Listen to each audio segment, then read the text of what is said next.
Este é o canal As Quatro Estações e essa é uma de suas playlists, Conversa Animal.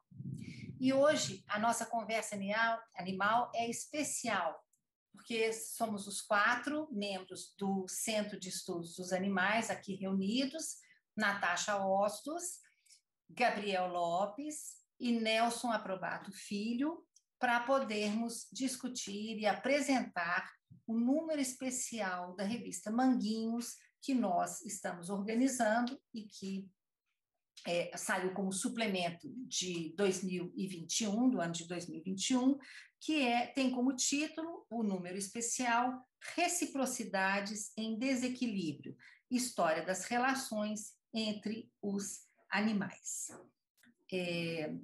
Esse número especial, ele surgiu como uma ideia de nós 4, a partir das atividades do Centro de Estudos dos Animais. O Centro de Estudos dos Animais ele foi fundado em 2019 por mim e por Natasha, numa reunião aqui em casa, antes da pandemia, e continuamos a trabalhar durante todo esse tempo, e este número especial na Manguinhos é uma das nossas primeiras iniciativas, e não é a primeira, mas talvez até agora, certamente, é uma das mais importantes.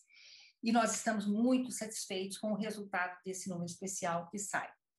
Ele é um número totalmente dedicado à história dos animais, e a gente acha que ele é especial por 2 motivos, principalmente. Em primeiro lugar, nós olhamos que havia no Brasil alguns números especiais de revistas acadêmicas dedicados à história dos animais, mas principalmente na área de antropologia, e não havia até então nenhum número especial da área de história. E também notamos que os estudos sobre os animais, que são digamos, uma tendência muito importante na área do conhecimento de humanidades atualmente, ele, no Brasil, na área da historiografia, na área da história, há vários trabalhos muito importantes, muito bem feitos, muito bem construídos, até agora publicados, mas eles não constituem, digamos, não há uma coisa mais sistemática da história dos animais como uma nova área do conhecimento, né? Esses trabalhos ainda estão dispersos, os pesquisadores ainda não dialogam tão fortemente entre si, e nesse ponto o nosso dossiê deseja ser aí uma iniciativa para botar, digamos, o bloco na rua. Em segundo lugar, a gente crê que o recorte do dossiê é também um recorte bastante provocativo, porque queremos falar das histórias das relações entre animais. E nessa questão das histórias das relações entre animais, nós tentamos abandonar, a nossa intenção é de abandonar essa dicotomia entre humanos e animais, tão bem estabelecida, é uma separação já clássica, e enfatizar as conexões intraespécies, interespécies. E aí entra a categoria de humanos, né, e não humanos, mas todas as espécies zoológicas que estariam em correlação. E também pensar que na categoria dos não humanos existe uma diversidade muito grande que desejamos abordar também. Não são apenas 2 categorias, mas são múltiplas categorias aí em relação entre si, com complexos vetores, complexas redes entre si. E a questão das reciprocidades em desequilíbrio, que também é parte do nosso título, esse termo abre o nosso título, fala que nós estamos pressupondo a história dos animais, de todas as espécies, considerando certamente as interdependências, as coexistências, as interações, as reciprocidades, mas pensando que essas reciprocidades, elas oscilam, elas estão em constante desequilíbrio, elas são urdidas ao longo do tempo em jogos de força, de poder, de submissão, de aliança, em jogos muito complexos entre os animais, e entre esses animais, nessas relações, estão os seres humanos. Né? A nossa proposta é de todo o número, que inclui vários artigos originais, uma entrevista com uma figura importantíssima da história dos animais, no âmbito internacional, um artigo da seção Imagens, um artigo da seção Historiografia e resenhas sobre livros de história dos animais. E com isso, nós desejamos, portanto, agradecer à revista Manguinhos, uma revista de excelência máxima, que nós respeitamos, uma revista de grande profissionalismo e que acolheu a nossa proposta desse número especial e nos possibilita trazer ao público aí um debate aberto e rico, como nós veremos aí, sobre as pesquisas de historiadores sobre a questão dos animais na contemporaneidade.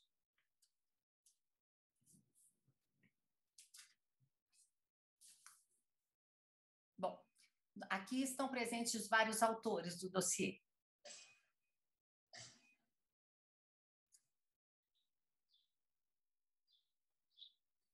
Obrigada, Regina. Eu queria agradecer aos colegas de edição, Regina, Gabriel, Nelson, a todos que colaboraram com o dossiê e a revista Manguinhos.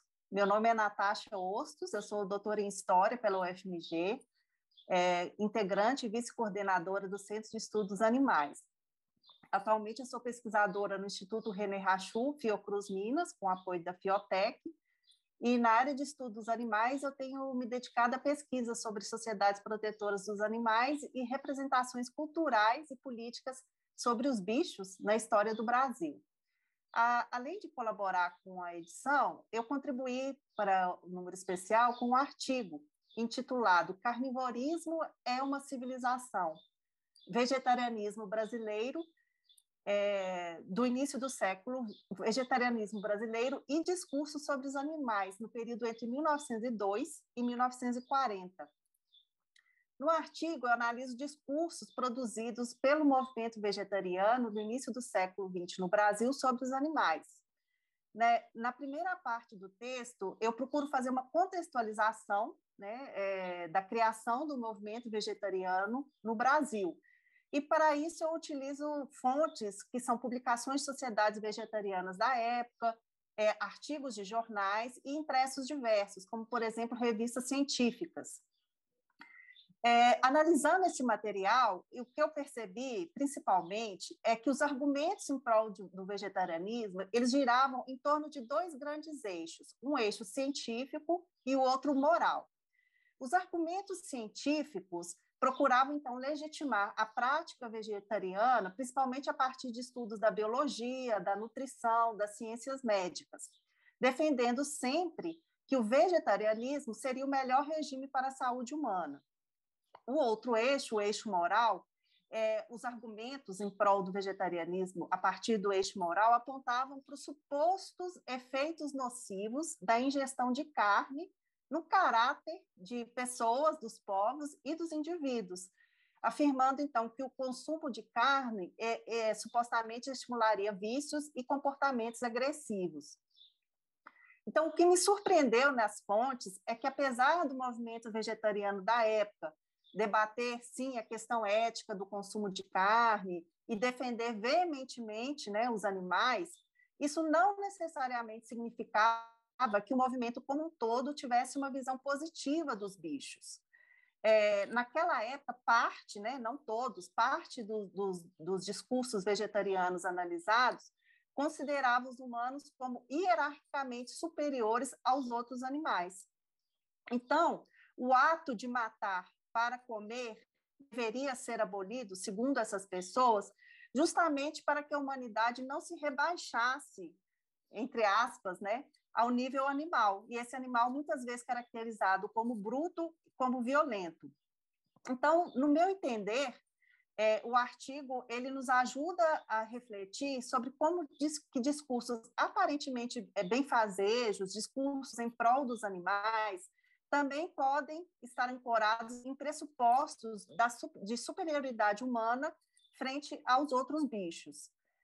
De modo geral, esses são os argumentos, os centrais e os principais eixos do artigo.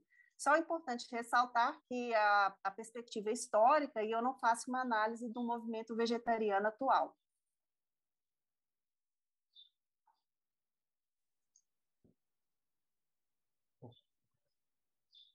Regina, o seu áudio. Você falou o título do seu artigo, Natasha? Acho que não. Falei, Falou? mas eu É o canibalismo... tá. É uma civilização. Tá. Sim. Vegetarianismo brasileiro e discursos sobre os animais, 1902, 1940. Sim, desculpa, então eu me distraí. Gabriel, e o seu artigo com Jorge? O título do artigo é O Coelho e a Saúva, a proposta brasileira e o uso do vírus do mixoma contra a praga de coelhos na Austrália, de 1896 a 1952. Eu sou Gabriel, sou mestre em História e Espaços pela UFRN e doutor em História das Ciências e da Saúde pela Casa de Oswaldo Cruz. E esse artigo eu escrevi com o nosso colega, também que faz parte do Centro de Estudos Animais, Jorge Tibilete de Lara, ele é doutorando da Casa de Oswaldo Cruz. Esse artigo, a gente traçou, em linhas gerais, dois problemas, um problema científico e outro problema ecológico. O problema ecológico é o problema da praga de coelhos na Austrália, que foi trazida pelos ingleses como caça recreativa, pelos ingleses para a Austrália como caça recreativa em meados do século XIX. Em meados do século XX, o coelho se tornou uma praga, né? Um grande problema ecológico e econômico na Austrália, porque ele se espalhou de tal maneira que ele devorava toda a cultura agrícola e tomava parte dos campos, inclusive tornando a área inabitável para outras espécies. E no início do século XX, um pesquisador do Instituto Oswaldo Cruz, ele pesquisou e descobriu, a partir de experimentos, esse vírus, o vírus do mixoma, né? O Henrique Aragão, ele identificou que esse vírus só matava um certo tipo de coelho, né? Que eventualmente também ele percebeu que era esse coelho que tinha se espalhado pela Austrália. E ele fez essa proposta, né, em 1918, de importar esse vírus para a Austrália para lidar com esse problema ecológico. Houve uma grande hesitação por parte da opinião pública australiana e várias idas e vindas em relação a esse projeto. E a gente fala dessa história de tentativa de uso, né, desse vírus como um instrumento de controle biológico. E em meados do século XX, esse vírus é solto e diversas tentativas ocorrem, principalmente estimulado pela médica australiana e pesquisadora Jean McNamara.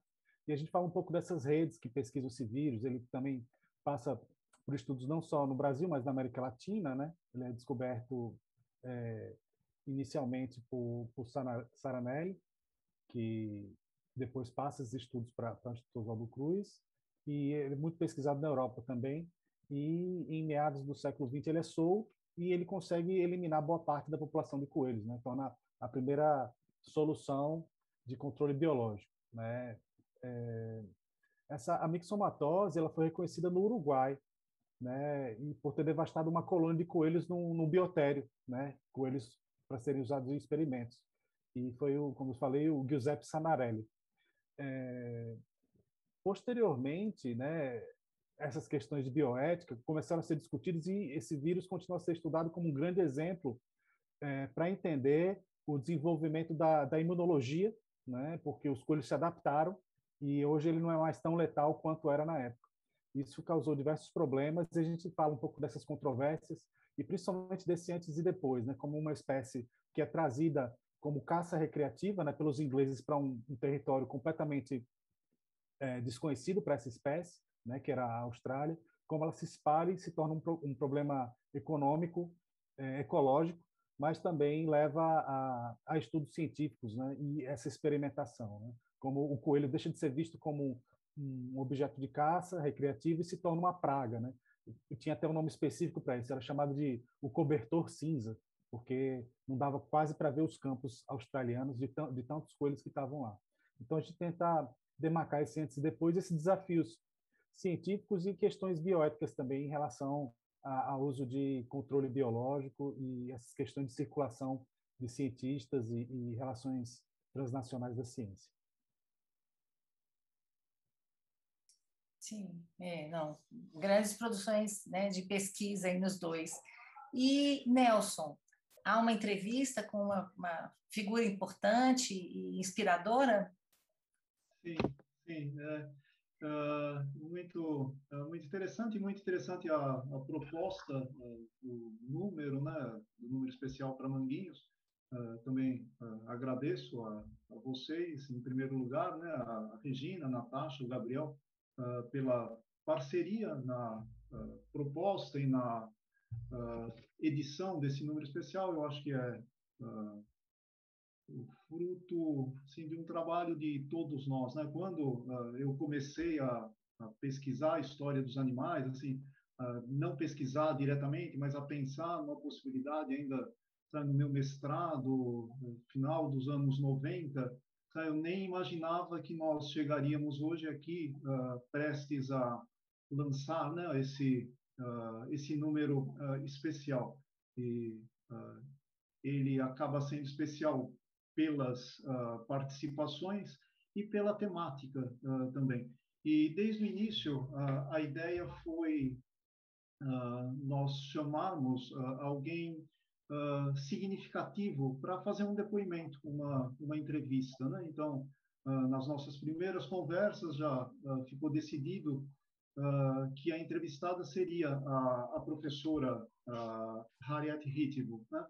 A professora Hittivo, ela é uma professora no MIT, e quando eu a conheci, também ainda bem antes de imaginar a possibilidade de uma entrevista com ela, foi parte do meu pós-doutorado. Eu peguei um estágio de pesquisa no exterior, né, com financiamento da FAPESP, e ela foi a supervisora, a professora Hitler foi a supervisora dentro do MIT. E ela trabalha na Faculdade de Humanidades do MIT e dentro do Departamento de História.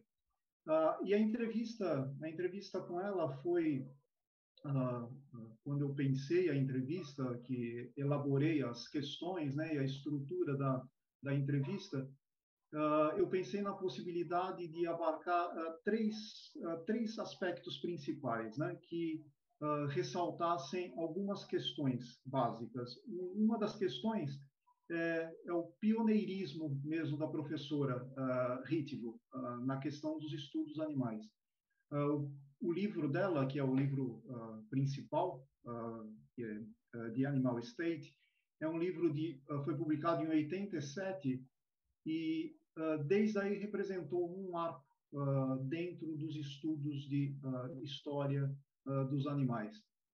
Uma das perguntas na entrevista foi exatamente sobre esse livro e sobre essa pesquisa. E é muito interessante porque durante a fala da professora Hittivo, ela mesma diz que quando ela imaginou o tema de pesquisa, esse campo ainda não estava constituído. Tanto é que uma das primeiras exposições dela sobre a pesquisa que ela estava fazendo, dentro de uma das principais universidades nos Estados Unidos, e quando foram apresentar o trabalho dela, apresentaram da seguinte forma, né, que era dentre as coisas esquisitas que têm surgido nos últimos tempos nas humanidades, o tema de trabalho da professora Hittivo era o mais esquisito de todos, né, que era a história dos animais. E ela faz um trabalho bem abrangente, e ela é considerada pioneira porque o primeiro que trabalhou, não especificamente com isso, foi o historiador Keith Thomas, né, o britânico, só que no trabalho dele, ele analisa também as plantas. Então, parte do livro é sobre os animais. E a Harriet, quando ela foi estudar, ela se deteve aos animais na Inglaterra vitoriana, então no século XIX. E é um trabalho bem abrangente. Por causa desse trabalho e da atuação da professora Hittivo nessas áreas de pesquisa, ela hoje é considerada uma das mais importantes pesquisadoras nesse campo em história ambiental, que é uma outra área que ela trabalha também. Então, principalmente esse livro, né, o The Animal State, ele é citado basicamente por todos que hoje vão trabalhar com história dos animais. É um grande marco. dentro dessa historiografia. E a entrevista, ela foi, eu construí a entrevista em torno de 3 eixos principais, né? Num primeiro eixo, eu propus à professora Ritvo que ela falasse um pouco sobre a formação e a atuação dela no campo de história dos animais. Então, ela vai comentar sobre as pesquisas, o ensino, as orientações, as atividades profissionais dentro do MIT e outras instituições, publicações e participações em diversos eventos ao redor do mundo, né? Num segundo eixo temático dentro da entrevista, eu pedi para ela comentar sobre a história da história dos animais, né? Como que foi se constituindo esse campo de pesquisa desde o início lá com o trabalho do Keith Thomas e depois em 87, né, com o trabalho dela desse período que ainda não era considerado um campo específico de história dos estudos dos animais e até a importância que tem hoje, né? Então como que ela trabalha, como que ela pensa essa linha, podemos chamar, evolutiva da história dos animais. E um terceiro eixo da entrevista são as relações da história dos animais com outras áreas do conhecimento, né? E aí eu propus que ela comentasse especificamente sobre 3 áreas, né? Que é a história ambiental, que é uma outra vertente que ela também tem uma produção importante, bastante citada. Ela é uma das principais pesquisadoras de história ambiental dos Estados Unidos e sabe, do meio acadêmico, né? Um outro ponto é história da ciência e história da tecnologia. Então, como ela pensa a relação da história dos animais com esses 3 campos. E esses outros 3 campos ela também trabalha, né? A história da ciência e a história da tecnologia. Então, eu acho que a entrevista dela acaba sendo assim, uma grande inspiração para o número especial e é mais ou menos um embasamento teórico e temático para o que nós estamos propondo. Bastante interessante. E, de certa forma, né, reverencia os pioneiros, né, entre os quais ela é provavelmente a mais importante, né? E uma coisa importante da entrevista que é feita com a Harriet Ritvo pelo Nelson é que ela vai ser publicada bilíngue. Ela tem uma versão em inglês, que ela foi originalmente feita em inglês, mas ela foi traduzida para o português, o que vai certamente facilitar o acesso aos leitores no Brasil ou nos países de língua portuguesa, né? Isso é um grande trunfo, assim como outros artigos, né? Por exemplo, outro artigo que saiu bilíngue também, em inglês e em português, uma tradução as traduções muito cuidadosas, muito bem feitas, todas elas, é o da professora Cláudia Leal. A professora Cláudia, ela é doutora em geografia, mas ela é uma professora do Departamento de História em Bogotá, na Universidade de Uniandes, Universidade dos Andes, em Bogotá. Ela ela é fundadora, co-presidenta da Sociedade Latino-Americana de História Ambiental, a SOLTIA. Ela foi becária do Rachel Carson Center em Munique, trabalhou como uma professora visitante em Stanford, na Universidade Católica do Chile, e ela tem já uma larga tradição, uma larga publicação em história ambiental, um livro, Landscapes of Freedom, que ganhou um prêmio de melhor livro sobre história da Colômbia. Ela também foi coeditora de um livro que introduz um conceito muito importante, The Nature State, em 2017. Publicou também como editora Living Past, que foi publicado em espanhol com Um Passado Vivo, e publicou agora fragmentos de história ambiental colombiana. E a professora Cláudia, ela tem se dedicado à questão da história dos animais, já trabalhou com caça, tem ministrado cursos de história dos animais na Uniandes, e ela contribui com um artigo que se intitula Wild and Trapped, A History of Colombian Zoos and Its Revelations of Animal Fortunes and State Entanglements, de 1930 aos anos 90. E nesse artigo, ela faz uma primeira história dos zoológicos da Colômbia, e é uma das primeiras contribuições também à história dos zoológicos na América Latina. Ela trabalha com histórias do zoológico de Medellín, de Barranquilha, de Pereira, de Santa Cruz, de Cali, fundados entre os anos 50 e os anos 70.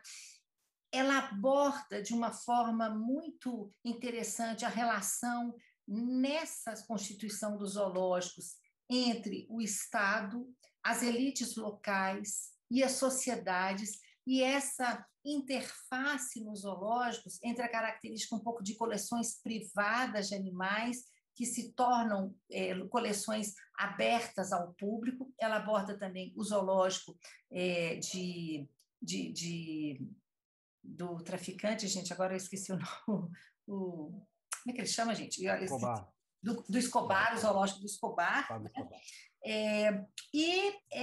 Ela mostra como que, inicialmente, esses zoológicos têm muitos animais nativos, vários deles, o do Escobar não, que ele manda importar todos, né? E que, ao mesmo tempo, isso acontece com a abertura das florestas, com a destruição dos habitats naturais e dos ecossistemas nativos, que são transformados em pastos e regiões agrícolas, e que cada vez mais vão distanciando as pessoas que vivem nas cidades ou nos meios urbanos que vão crescendo, digamos, do meio natural. E esses zoológicos, eles, além da questão dos animais, eles estimulam Cláudia Leal a fazer uma reflexão sobre a vida política na Colômbia, as limitações do Estado e as relações com as elites locais, os interesses privados, a sociedade civil, e como que isso, a história dos zoológicos nos diz também muito sobre a história da vida política, né, e de como as coisas são feitas no país.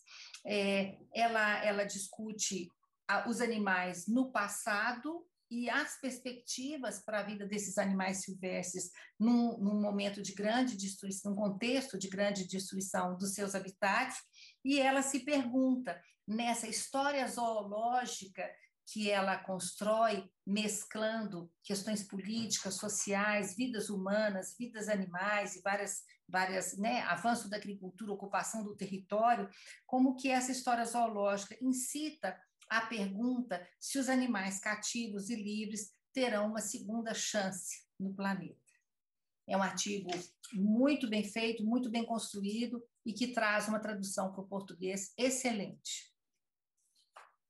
Realmente um artigo imperdível.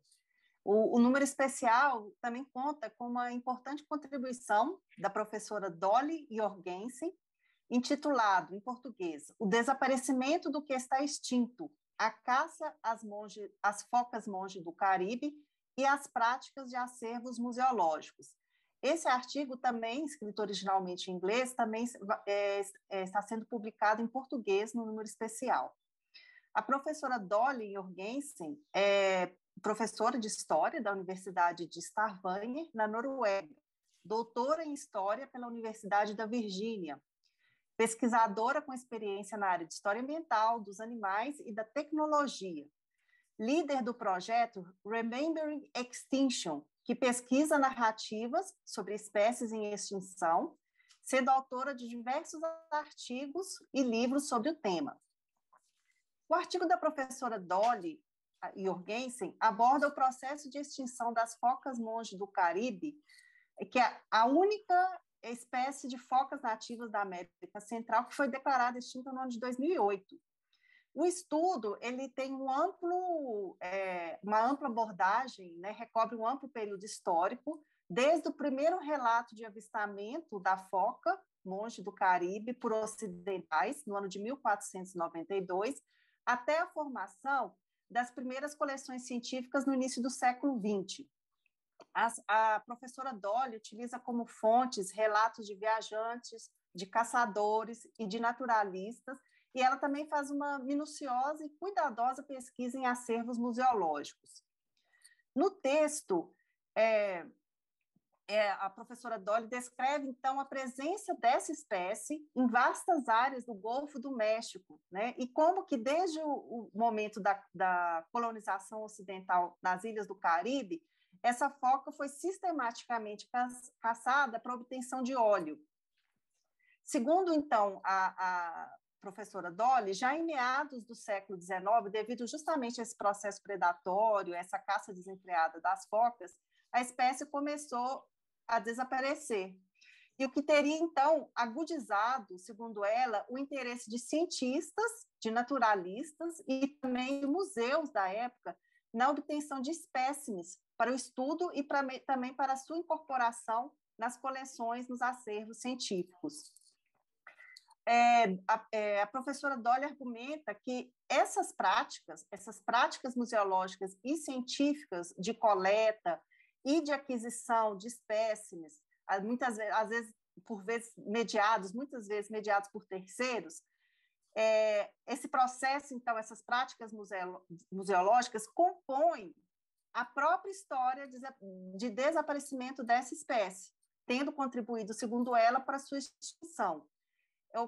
A professora Dolly sustenta, então, que, nesse caso, a ciência teria operado como um veículo, sim, claro, de difusão do conhecimento das focas-monstros do Caribe, muito importante, mas que não teria sido um conhecimento neutro, né? Porque essas práticas científicas, segundo ela, teriam desempenhado um certo papel na extinção do próprio objeto de conhecimento. Então, o artigo da pesquisadora é denso, é muito bem pesquisado, executado, e certamente vai contribuir para um rico debate a respeito, né, do tema da extinção e dos diversos agentes que estão implicados nesse processo de desaparecimento das espécies ao longo da história. Um outro artigo também traduzido bilíngue, da professora Emily Walkind, professora e diretora de estudos ambientais da Boise State University, em Idaho. O título do artigo é Aprendendo com a Lhama sobre os amplos contornos de contribuições culturais e expansão geográfica. É um artigo bastante interessante, porque fala da lhama, que é a maior espécie animal domesticada da América do Sul, e atualmente ela é encontrada em todo o mundo.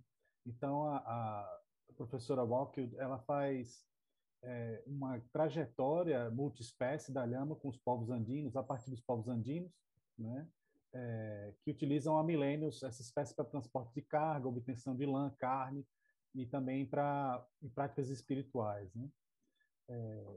E ela, a professora Walkind, ela fala que para conhecer a história da lhama é preciso aprender não só sobre a lhama em si, mas sobre esse contexto que é parte do terreno dos povos andinos, do terreno que os povos andinos coabitam com a lhama, e essa relação em duas mãos, né, em duas vias. E considera outras espécies relacionadas também, incluindo a alpaca, o guanaco e a vicunha. E, de maneira geral, ela apresenta três eras, né? Inicialmente, a primeira era seria a era da domesticação e os em sítios andinos pré-colombianos, a era da dispersão global e mistura desde aproximadamente a década de 1530 até 1890, e depois os modismos e interesse global na era moderna, que inclui essa parte simbólica, né, a parte dos bonequinhos de lhama, e também estudos a partir da lhama para estudos imunológicos e questões de DNA também.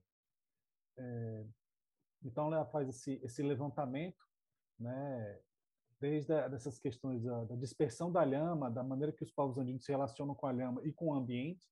Eu acredito ser bem interessante esse estudo do espaço e da lhama numa relação multiespécie e relação com os povos andinos, né, que passa pela cultura e modos de vida desses povos, até questões de especiação, né, como é que a lhama se dispersa e ela vai se adaptando a diferentes espaços, né? E também questões atuais, as questões dessas pesquisas que falam de questões genéticas e imunológicas com a lhama, em relação ela fala de pareamento de peculiaridades genéticas das lhamas com a microscopia crioelectron permite compreender os materiais que formam o nosso mundo, esse mundo, a forma que as lhamas se desenvolveram, né? E também a questão dos animais e tecnologia para doenças emergentes de origens animais, né? Inclusive, o foco é o trabalho com os nanocorpos, que ela fala que é um importante aspecto das lhamas, que reflete essa relação mais contemporânea, né, e múltipla das lhamas com os seres humanos, né? E no final ela fala que é importante considerar esse espaço dinâmico, né, que é esse espaço de coabitação da lhama com as populações humanas, e que esse espaço compreende e interage com diversos seres, né, os humanos, as plantas, outros animais, rios, montanhas, e até a mudança das estações, a chuva e a neve, o comportamento das lhamas e seres humanos, né, em relação a uma coexistência que a sobrevivência dos seres humanos depende das lhamas nessas regiões, né? Então, ela faz um grande passeio por esses diversos aspectos da lhama e formas que a lhama interage com os seres humanos, partindo dessa relação com os povos andinos. É um artigo bem interessante, porque faz esse paralelo e uma história dessa espécie, da dispersão, como ela é entendida hoje em algumas pesquisas de imunologia, mas até a parte bem prática, que é essa parte de coexistência, né? A questão da lã, a questão da sobrevivência e a maneira que os povos andinos e as lhamas se relacionam nesse território. Um breve comentário só. É interessante, né, essa diversidade de temas de pesquisa, né, que foram surgindo nesse percurso da história dos animais, né? Então, são temas que vão abrindo outros temas, é quase uma linha evolutiva, né? Pensando em Darwin mesmo, as coisas vão se multiplicando, assim, em diversas perspectivas mesmo. Isso é fascinante, eu acho que é um campo fascinante de estudos. Só um breve comentário. Na verdade, é um campo que a gente pensa assim, eu posso estudar isso até o fim da minha vida, né? E as coisas sempre serão desafiadoras e muito interessantes, certamente, né? Nessa perspectiva digamos assim, de que o dossiê seja um impulso, né, para a historiografia brasileira, um autor se dedicou a fazer um apanhado geral, uma espécie de um estado da arte da historiografia dos animais na América Latina, o professor Herman Vergara. Ele é doutor pela Universidade de Califórnia, em Berkeley, e ele se dedica aos temas de história ambiental e da América Latina. Ele realizou estágios em várias universidades norte-americanas e ele é professor na Georgia Tech, nos Estados Unidos. Ele publicou em revistas muito importantes e tem um livro agora, Fueling Mexico, que acabou de sair, e está trabalhando agora sempre com história ambiental e tem se dedicado à história dos animais nos últimos anos.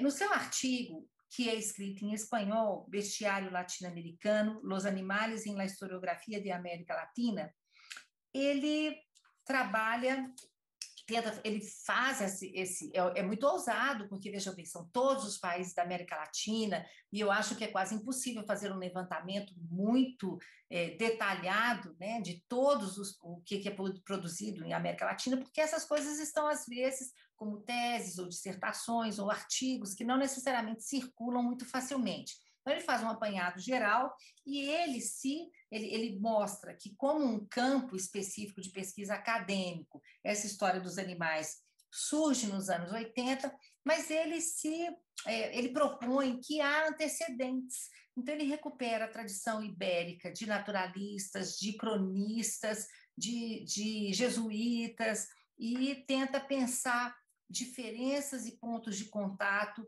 entre esses textos escritos que falavam sobre os animais de várias formas e essa atual corrente de estudo da história dos animais. Ele trabalha também com os naturalistas do século XIX, rapidamente, e trabalha e tenta fazer um apanhado geral das principais publicações e mais acessíveis dentro da América Latina sobre animais domésticos, animais e conquista militar, animais e ciência, animais e intercâmbio colombiano, no Brasil, especialmente, no México e no Caribe, que tem uma bibliografia mais ampla e que o capítulo dele o artigo vai recapitular essa literatura, tentando identificar padrões, problemáticas, debates, né? E ele diz, né, fala dessa dispersão e dessa necessidade de fazer esse apanhado, e ele se pergunta, né, quer dizer, a gente tem algumas coisas que já sabemos sobre a história dos animais da América Latina, mas o que nos falta saber? E ele fala disso, né, que o Nelson citou, que é essa amplitude à nossa frente. São esses desafios à nossa frente, para os historiadores que trabalham, que fazem história da América Latina e na América Latina também, sobre as relações entre animais. Né? O artigo dele é publicado em espanhol, então ele é bem acessível também, e ele integra uma seção especial dentro do número, que é a seção de revisão historiográfica. Bom, passar a palavra para outra sessão, né, Natasha? A sessão de imagens. Isso, exatamente. Nós temos outra sessão no número especial, que é a sessão de imagens, com a contribuição de Cecília Hatz, que escreveu o artigo intitulado Em Busca das Onças, as fotografias do jaguar sul-americano no relato de viagem de Theodore Roosevelt. Cecília Lutembark de Oliveira Lima Hatz é doutora em História pela UFMG, com estágio de doutorado sanduíche na Universidade de Stanford. Ela colaborou em projetos sobre patrimônio e história da saúde. Ela é especialista no uso de fotografias como fonte e tem experiência em pesquisas com fotografias antropológicas e de animais. O texto de Cecília Hatz aborda a viagem do ex-presidente dos Estados Unidos, Theodore Roosevelt, pelo noroeste do Brasil, entre os anos de 1913 e 1914. E essa expedição ela tinha por objetivo trazer informações sobre a fauna amazônica, mas principalmente sobre a onça pintada, que era considerada, né, um animal de grande porte, um animal nobre.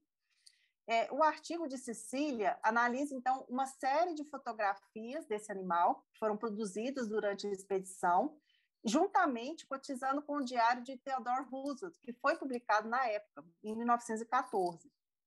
A autora, então, ela vincula no artigo a caça às onças e as fotografias da expedição, que normalmente mostravam um animal morto, ou a pele do animal, os restos, né, a um conjunto de atos e de discursos de dominação colonialista. Cecília Hatz reflete como que as imagens e os relatos de viagem apontariam, então, para um desejo de controle da natureza e dos animais, bem como também de afirmação, através desses discursos, principalmente do Theodore Roosevelt, de superioridade estadunidense, né, frente à realidade brasileira e à realidade de outros países considerados atrasados, né, caracterizando, então, essa realidade brasileira, tanto nas fotografias quanto no relato, como selvagem e exótica. Outro ponto que ela ressalta, então, que essas imagens, esses registros, principalmente da onça pintada nessa expedição, não eram meros registros objetivos de história natural, né? Eles configuravam, principalmente, eu acho esse conceito bem interessante, uma memória da conquista. Memória, então, elaborada para afirmar o triunfo do homem branco, né, estadunidense, sobre um ambiente caracterizado o tempo todo como hostil e como atrasado.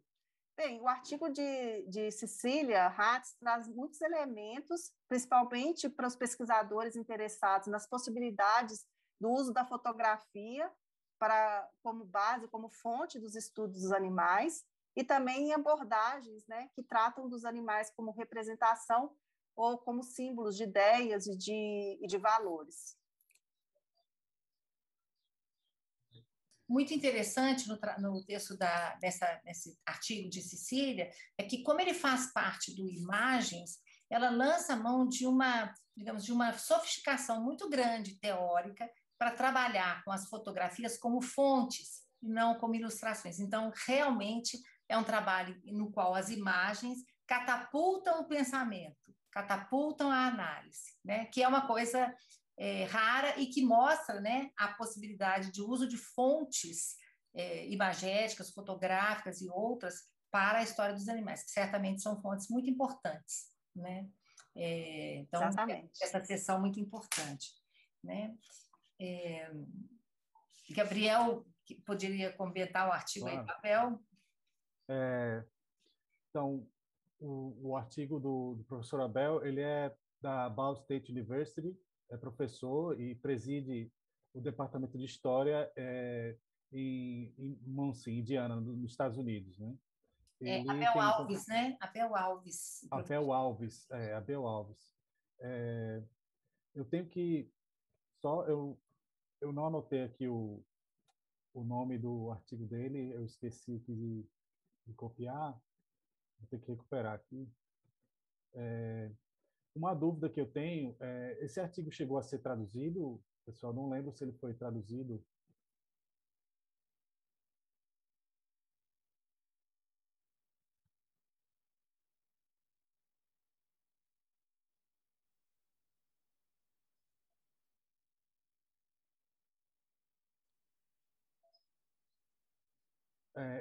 Desculpa, Regina.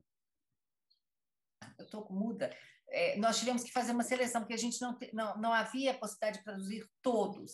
Então, a seleção acaba sendo um pouco arbitrária, né? Um pouco pela sorte, mas, infelizmente, não pudemos incorporar o artigo do papel em bilíngue, só apenas em inglês. Desculpa, pessoal, eu peguei agora, eu tinha copiado tudo e tinha esquecido de anotar o título.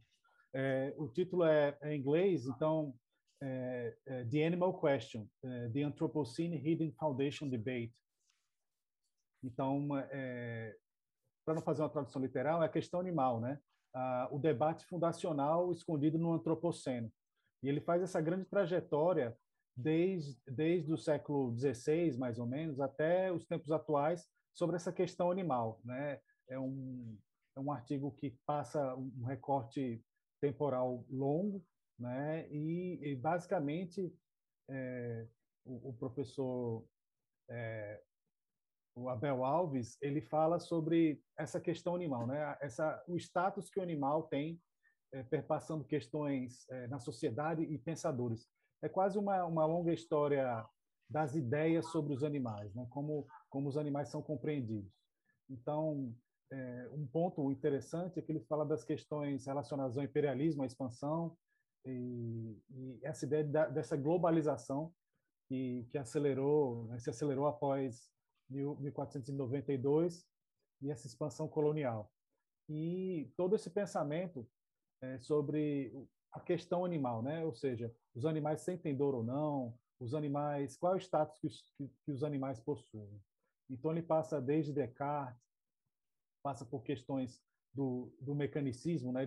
Os animais são meras máquinas, os animais sentem dor ou não, até questões contemporâneas que ele traz em relação ao antropoceno, né? Questões assim, qual o status que os animais têm agora com essas novas questões do antropoceno como nova época geológica, em que os seres humanos causam essas mudanças globais e toda essa ideia de coexistência, né, ecossistêmica, trazendo até pensadores contemporâneos como a Donna Haraway e o Wilson. Uma coisa que é importante, ele faz um debate sobre a questão de agência e resistência dos animais na expansão imperial, em relação também com os povos escravizados, né, que foram os motores, né, da ocupação europeia do Novo Mundo, né? Então ele faz essa relação que é fundamental e toda a relação também da produção da monocultura também, né? Como essas forças, né, que foram utilizadas, né, os animais como as pessoas escravizadas nessa ocupação. Então ele passa por questões éticas, uma longa história das ideias e questões até mais recentes bioéticas, passando por desde questões de Descartes, do mecanicismo, Voltaire, a questão da ciência animal, até questões contemporâneas, e a questão final que ele coloca é: a gente já tem uma ideia, né, de que muitos animais possuem esse status de senciência, sentem dor e possuem uma subjetividade até bem mais refinada do que a gente poderia imaginar, né, lá no século XVI, né, questões, inclusive, de sentimentos até muito mais próximos do que a gente poderia dizer, né, do que se poderia dizer de sentimentos humanos e empatia, e ele questiona se isso vai se tornar algo mais globalizado, um entendimento mais geral para a sociedade, ou se vai ser apenas uma questão pontual, né? E ele fala que isso é fundamental para entender a questão de coexistência e para o futuro. Eu creio que ele tem uma mensagem otimista no artigo, que é do tipo: temos várias tradições, não precisamos, não apenas esta, né? É uma questão de recuperar outras tradições perdidas aí no passado e que podem ser importantes para nós redimensionarmos nossa ação hoje, né? Eu acho o artigo dele bem otimista, no fundo, né? Bom, outro artigo original do Frederico Freitas, que é um professor de História Digital e da História da América Latina na North Carolina State University. Ele é doutor pela Stanford University, e ele trabalha com uma forma de abordagem e metodologia histórica, que é o Sistema de Informação Geográfica, o SIG, lá em Stanford, que é uma forma importante, inovadora e revolucionária de trabalhar com paisagens e territórios. Ele tem várias publicações, eu vou citar as mais recentes: Big Water, The Making of the Borderlands Between Brasil, Argentina and Paraguay, com Jake Blank. Ele tem também, no Prelo, um artigo, Terras Públicas e Políticas de Conservação da Natureza, o caos fundiário na formação do Parque Nacional do Iguaçu, está em Prelo, na Fronteiras. Se bem que é um livro esse, um novo livro, História Ambiental 3. E ele acabou de publicar um livro pela Cambridge University Press, que é Nationalizing Nature, Iguaçu Falls and National Parks at the Brasil-Argentina Border. E o artigo que ele publica nesse dossiê é uma parte importante dessa pesquisa. Em português esse artigo está apenas em inglês: Hunters, Rangers, Cougars and Jaguars, Human and Non-Human Territories at the Argentine-Brazilian Border. Poderia ser traduzido como caçadores, guardas de parque, pumas e jaguares, territórios humanos e não humanos na borda, na fronteira entre Argentina e Brasil. E ele estuda o papel das práticas territoriais na interação entre animais, e aí os humanos e os não humanos, principalmente os grandes felinos, nessas fronteiras, as fronteiras que são humanas, que são políticas, e como o trânsito desses animais, ele desconhece as fronteiras políticas, mas, ao mesmo tempo, ele é afetado por essas fronteiras políticas, e eles afetam essas fronteiras políticas, porque todos esses encontros entre animais, vigias de parque, caçadores furtivos, eles acabam reconstruindo, redimensionando, né, essas práticas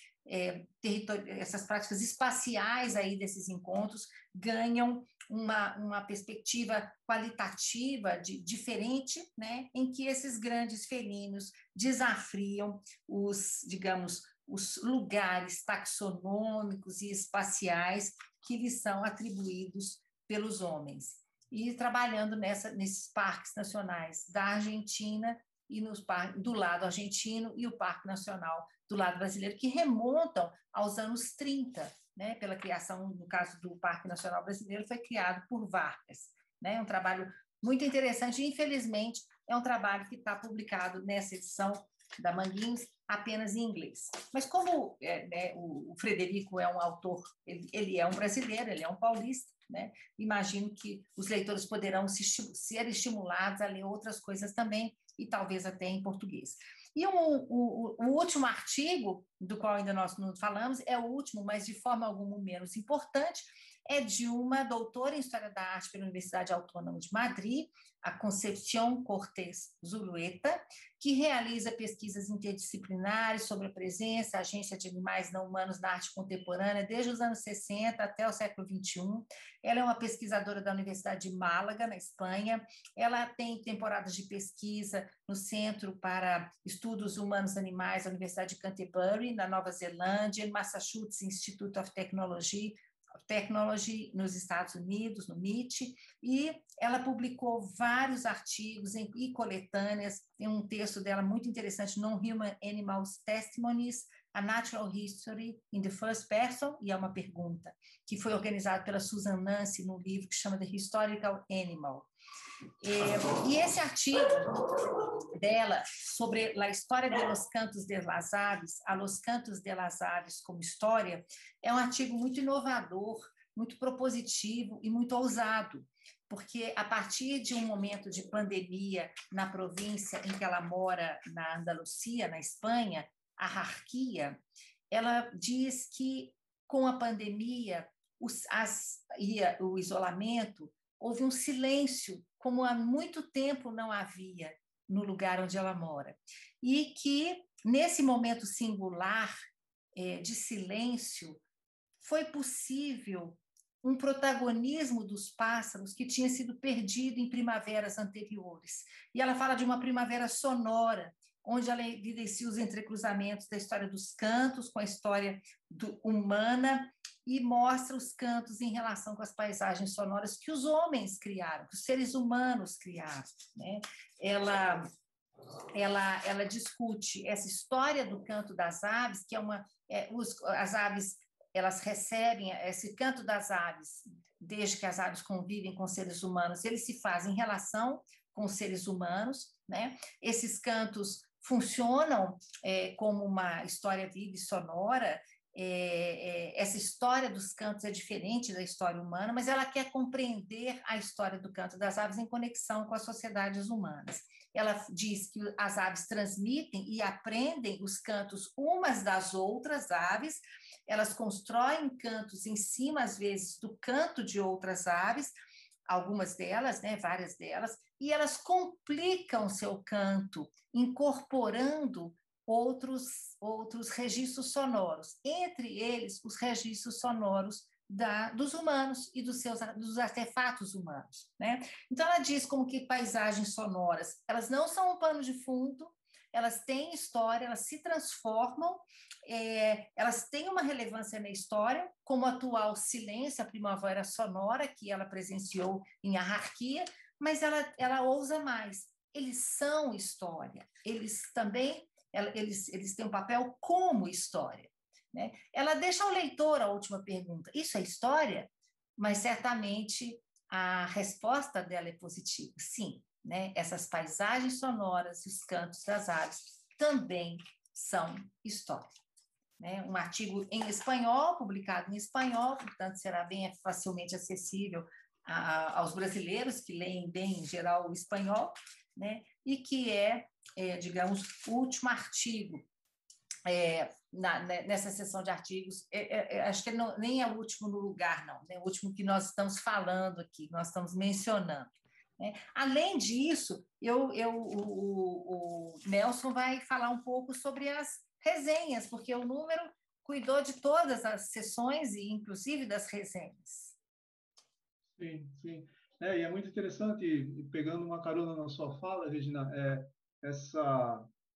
eu acho que essa proposta do Número Especial, eu acho que é como o último artigo que você comentou, e todos os artigos, né, que a gente está comentando aqui, não só os artigos, mas as contribuições, eles são uma proposta aberta mesmo, tanto às pesquisas como ao diálogo, né, e é uma possibilidade de demonstrar que esse campo, né, da história dos animais é um campo aberto, hoje importante, mas em crescimento ainda, e acho que bastante aberto ao diálogo.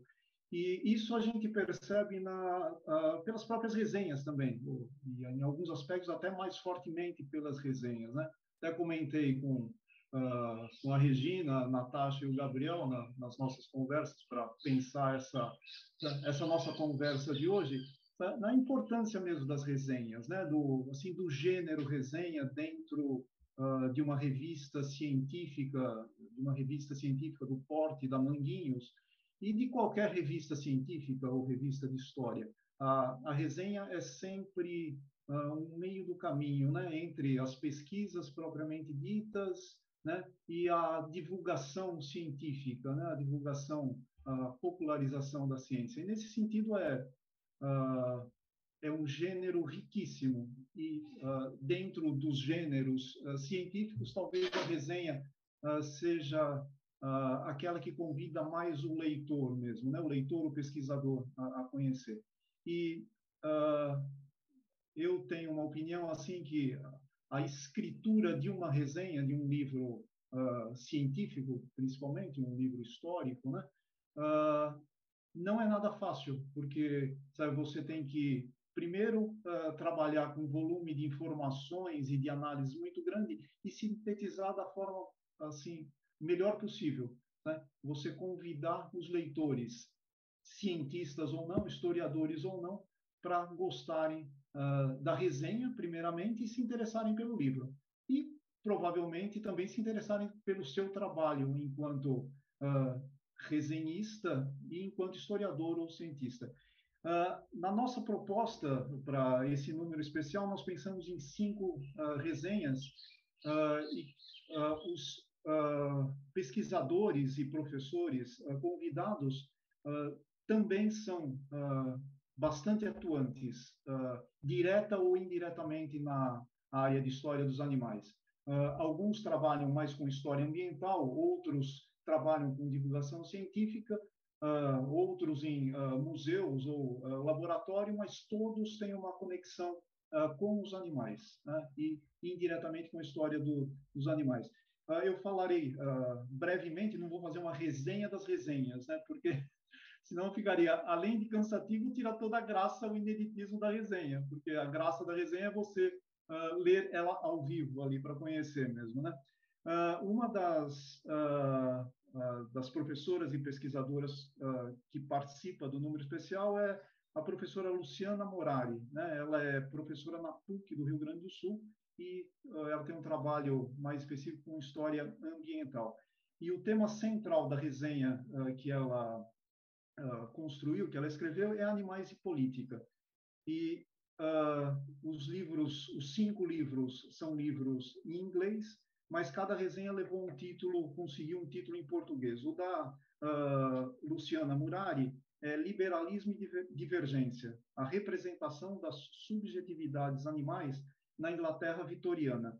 Aí ela trabalhou com um livro da Anna Feuerstein, The Political Lives of Victorian Animals. Ela trabalha com a política liberal vitoriana, mas ela vai pensar esse sujeito político animal dentro da perspectiva da literatura e da cultura. E tanto a resenha como o livro são fascinantes, né? Então, por exemplo, ela vai levantar lá que a autora, a Feuerstein, estuda as primeiras leis vitorianas referentes aos animais de trabalho, aos animais domésticos e aos selvagens em cativeiro. Ou, por exemplo, como as estruturas de poder submetem os animais ao conhecimento e a governabilidade liberais.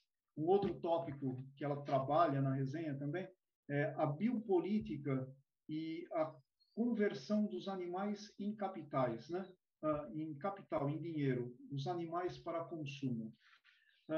O que a gente percebe em todas essas resenhas, e na resenha da Luciana também, é sempre essa preocupação, tanto dos resenhistas como dos autores do livro, em discutir essa questão da agência animal, né, e a questão da proteção animal. No caso da Luciana, por exemplo, ela vai pensar aqui nos paradoxos, né, em torno das práticas e ideias relacionadas à defesa dos animais no liberalismo na Inglaterra vitoriana. Então, sabe, como esse liberalismo tratou dessas questões de proteção animal. Um outro autor que também fez uma resenha bastante importante é o Sandro Dutra e Silva. Ele é professor na Universidade Estadual de Goiás e na Uni Evangélica. E ele também tem um trabalho importante em todas essas áreas que se mesclam e que pensam animais. O título dele é bastante sugestivo e também nos coloca já desde o início a pensar, né? Ele colocou o título lá: Saltar era o seu negócio, isso entre aspas, né? Que é um trecho do próprio livro que ele resenhou. Aí 2 pontos: o papel histórico dos não-humanos na construção simbólica do Oeste a partir da indústria cultural dos rodeios. Aí ele vai trabalhar, até a Regina já citou, a pesquisadora, né, a Susan Nancy, e ela tem o último livro dela, um dos mais importantes, um dos últimos, é exatamente sobre os rodeios, né? Ela faz uma história dos animais a partir dos rodeios. E é muito interessante, tanto o livro como a resenha, que ela leva o leitor a compreender os símbolos, né, e os mitos do oeste americano e parte do Canadá, a partir do papel histórico dos não-humanos. Então, a agência animal, a agência que tem, por exemplo, os cavalos, os touros, os novilhos, nessa perspectiva, né, da formação de hábitos fundantes, né, e de valores culturais do mundo rural dos Estados Unidos e Canadá. São palavras do próprio Sandro, né, que ele colocou, do Sandro Dutra e Silva.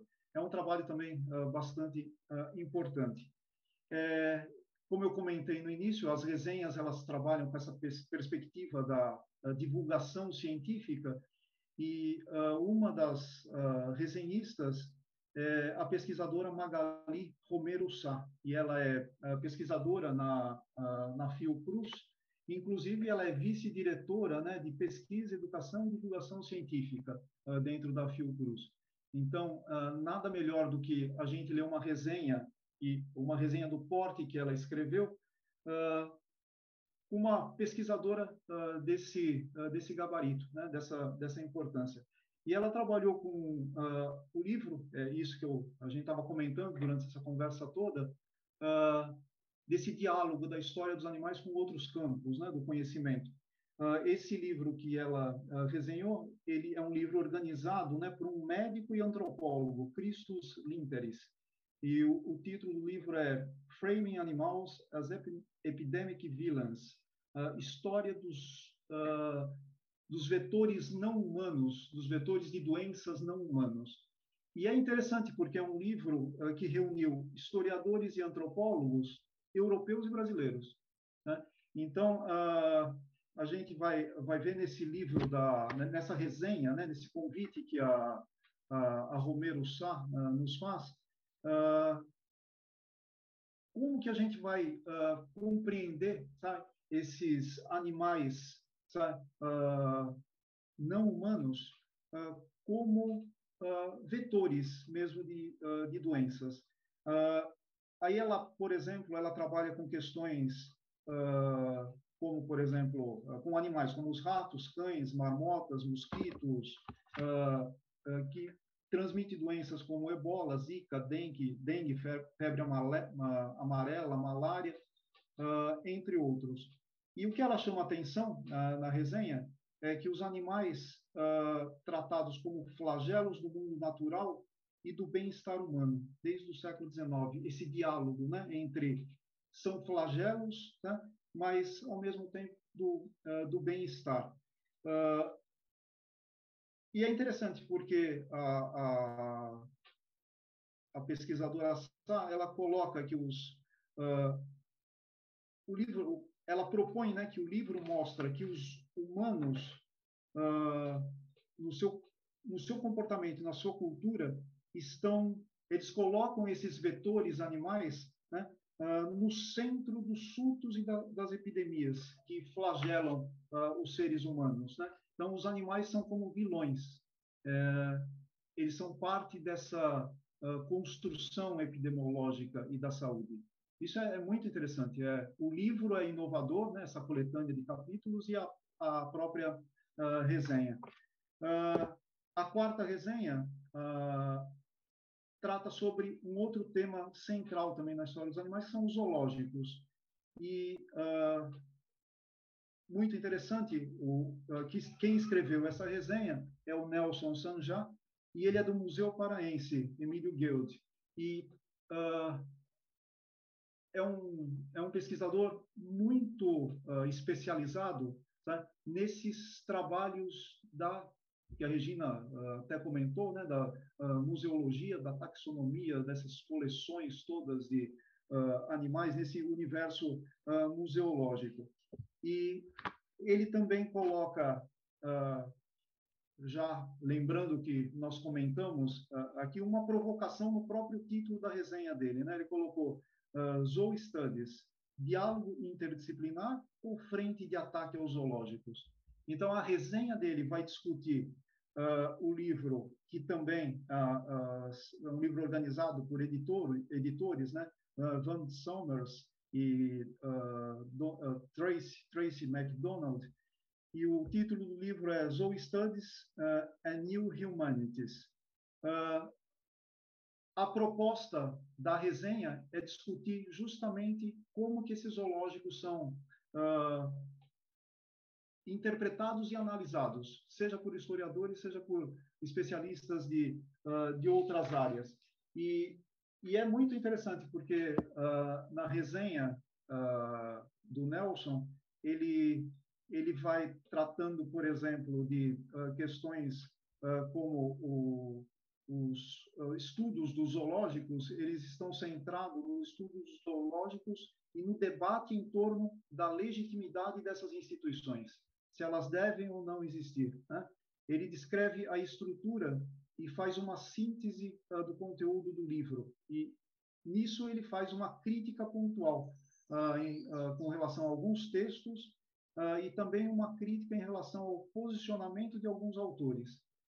Então, é bastante convidativa a resenha e o livro resenhado. E a última resenha foi feita por Yuri Simonini, e o Yuri vai tratar também de uma outra questão central nos estudos animais, né? Que é a relação entre animais e cidades. O Yuri ele é professor no Centro Universitário do Rio Grande do Norte e tem um trabalho importante também que dialoga com esses campos todos. E ele trabalhou com um livro que é fascinante, né? Um livro do Williams. Esse Williams é da University of York e chama City of Beasts, que é a cidade das bestas, né? Como cidade das feras, né? Como os animais modelaram a Londres georgiana entre 1714 e 1830. E também ele busca a questão, tanto a resenha como o próprio livro, a questão do protagonismo animal nessa história, da construção das cidades. Então, as cinco resenhas e seus autores, os 5 livros e os seus autores são um convite, tá? Um convite assim bastante amplo para, eu acho que nós todos, né, nos aprofundarmos mais nessa grande frente mesmo, que é o campo da história dos animais, que é um campo em aberto, né? Faço um convite que todos leiam as resenhas e depois os livros resenhados também. Muito legal. São resenhas muito críticas, né? Muito críticas, muito bem feitas, e dando às resenhas uma importância que elas merecem, que nem sempre, eu acho que nos periódicos brasileiros nem sempre as resenhas são levadas tão a sério, né? E aí nós temos uma questão muito importante de resenhas com grandes nomes de autores e resenhistas, resenhados e resenhistas de excelência e resenhas muito críticas, né? Bom, chegamos um pouco ao final do nosso bate-papo aqui, né? Eu gostaria de fechar destacando alguns pontos. Primeiro, agradecer aos colegas que entraram nessa empreitada, né, de de fazer um projeto, de pensar os autores, de lidar com todos os percalços aí ao longo da confecção do dossiê.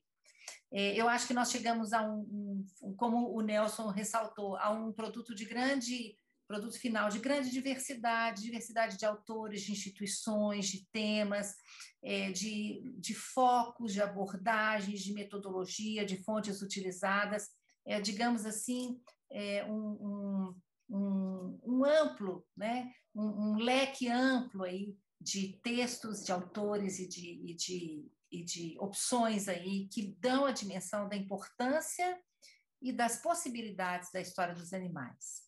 Eu gostaria de agradecer toda a equipe da revista Manguinhos, uma equipe extremamente profissional. Marcos Cueto, editor-chefe, a Roberta Cardoso Cerqueira, que é editora executiva, e todos os membros do conselho editorial e dos conselhos e das áreas das sessões especiais que acolheram nossa proposta, que acreditaram na nossa proposta, né?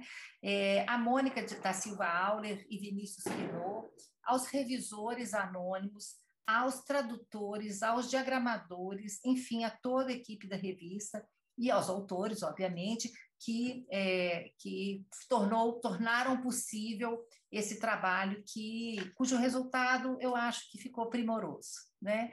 Vamos chutar o balde da modéstia e estamos levando um bom resultado. Né?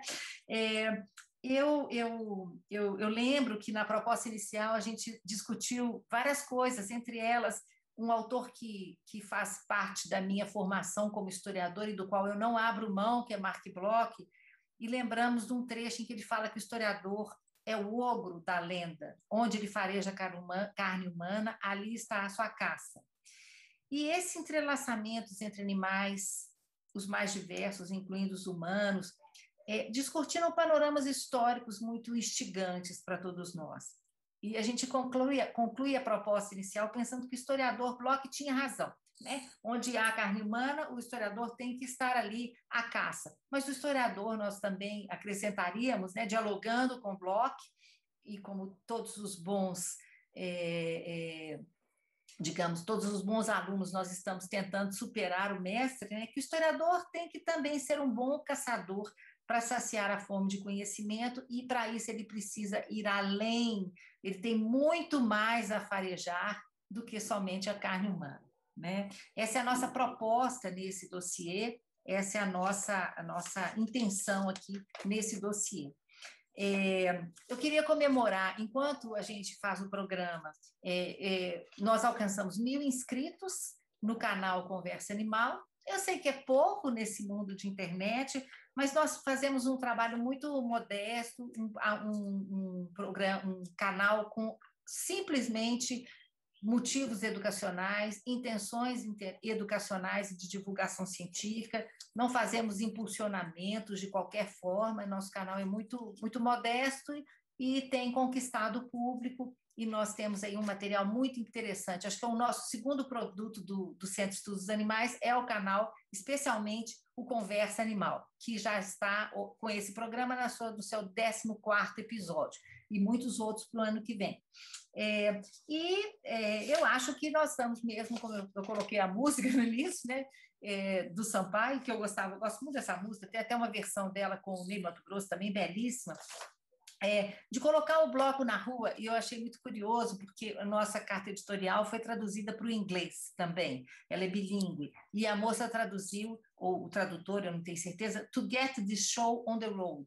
Então, nós estamos colocando o nosso show on the road, né? É nossa proposta, né, de fazer com que o dossiê seja um pontapé para organizar esse campo de estudos no Brasil. Eu vou ler o último parágrafo da nossa carta editorial.